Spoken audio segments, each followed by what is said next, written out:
여러분 안녕하십니까? 사람은요 누구나도 물론하고 평안한 삶을 원하지요. 아픔이 없는 삶, 걱정이 없는 삶, 문제가 없는 삶을 원하고 있어요. 저도 그렇고 누구라도 그렇지요. 그래서 우리는 어려움이 찾아오게 되면 가장 먼저 이렇게 질문하게 됩니다. 왜 나에게만 이런 일이 일어나게 되는가? 하나님은 왜 무심케도 나의 기도까지 들어주지 않으시는가? 그러나 성경은요, 고난을 전혀 다른 시선으로 바라보고 있어요. 고난은 항상 하나님이 계시지 않는다는 것을 의미하는 것이 아닙니다.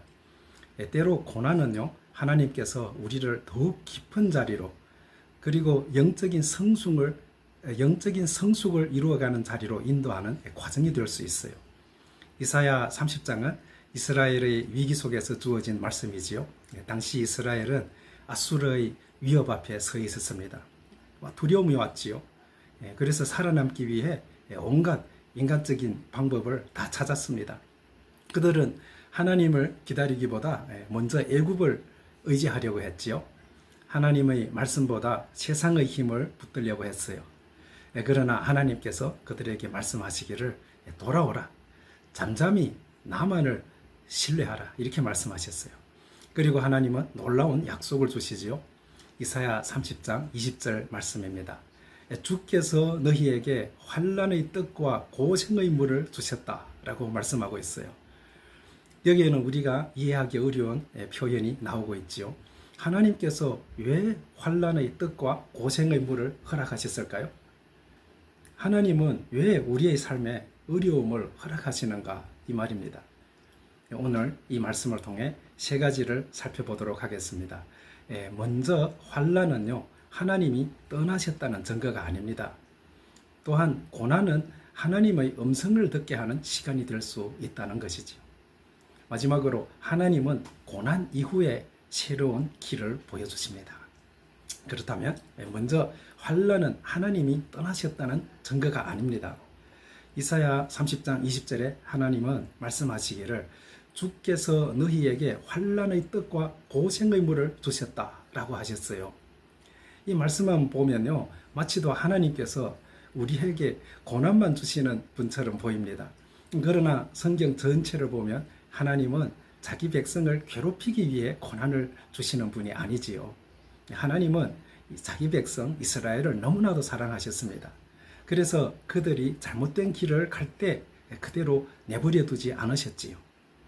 여러분, 때로 가장 무서운 것은 고난이 없는 삶일 수가 있어요. 왜냐하면 고난이 없으면요, 사람은 하나님을 찾지 않을 때가 더욱 많기 때문입니다. 평안할 때 우리는 쉽게 은혜를 잊어버릴 수 있어요. 내 힘으로 살 수 있다고 착각을 하지요. 내 계획으로 충분히 잘할 수 있다고 생각할 수 있어요. 그러나 어려움이 찾아오게 되면 우리는 인간의 한계를 깨닫게 되는 것입니다. 그때서 비로소 사람은 하나를 바라보게 되는 것이 아닐까요? 세계적인 신학자 C.S. 루이스는 이런 의미가 있는 말을 남겼어요. 고난은 하나님께서 잠든 영혼을 깨우시는 하나님의 확성기이다. 얼마나 아름다운 말인가요? 고난 자체가 선한 것은 아니지요. 그러나 하나님은 고난도 사용하신다는 것입니다. 요셉을 한번 생각해 보십시오. 요셉은 형들에게 애매하게도 팔렸지요. 억울하게도 감옥에 갇혔습니다. 인간의 눈으로 보면 요셉의 인생은 실패한 인생이었어요.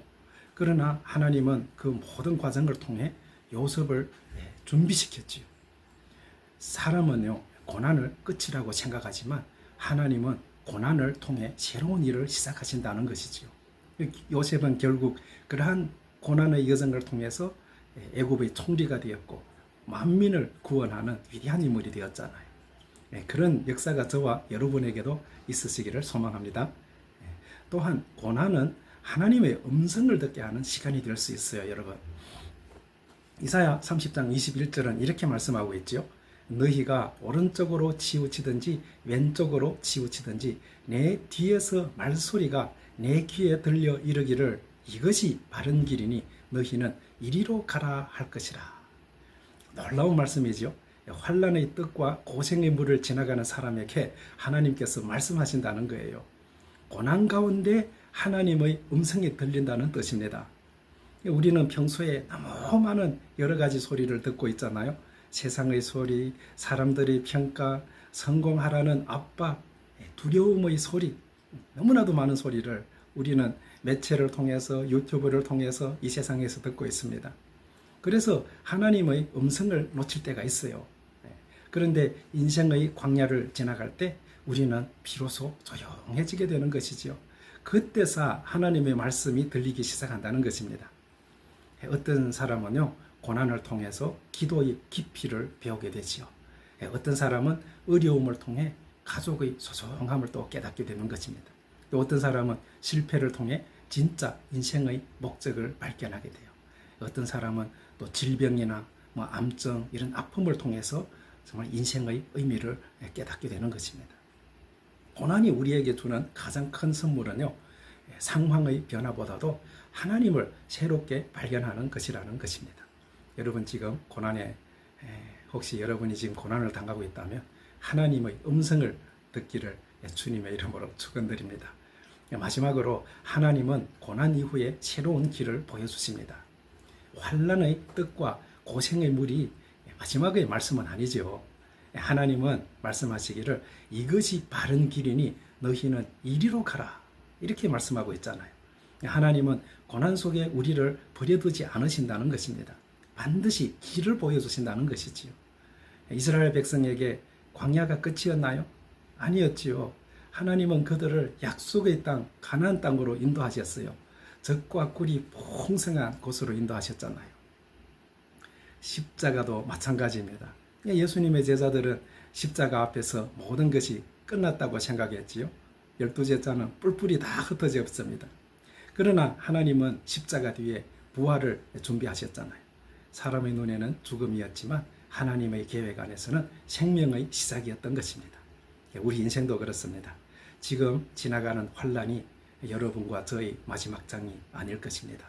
하나님은 고난 뒤에 새로운 은혜를 준비하시는 하나님이십니다.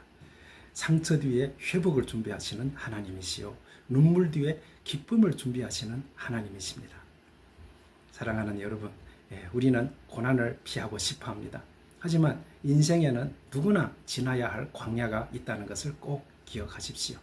중요한 것은 고난이 있느냐 없느냐가 아니라 고난 가운데 내가 누구와 함께 걷느냐입니다. 혼자 걷는 고난은 절망이 될 수 있지요. 그러나 하나님과 함께 걷는 고난은 믿음의 길입니다. 혹시 지금 환란의 떡을 먹고 계십니까? 혹시 고생의 물을 마시고 있습니까? 그러나 기억하십시오. 하나님은 그 자리에도 함께 계십니다. 그리고 두려워하지 말라. 내가 너와 함께 있다. 이것이 바른 길이니 이리로 가라 라고 말씀하고 계십니다.